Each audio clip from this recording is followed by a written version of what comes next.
Good morning Shivayya. శుక్రవారం morning ఈ విధంగా పూజ కంప్లీట్ అయింది. ఈరోజు లేట్ అయింది, 6:10 అట్లా అవుతుందన్నమాట. అమ్మవారిని అయితే ఇలా అలంకరించుకున్నాను. ఇంట్లో ఉన్న పూలతోనే అలంకరించుకున్నాను.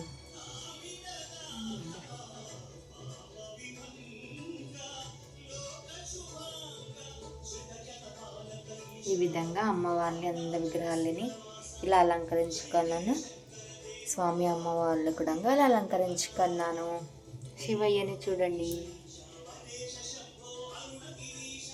నమ పార్వతీపతయే హర హర హర మహాదేవాయ శంభో శంకర. ఓం నమ శివాయ. శ్రీమాత్రే నమః. Bye friends.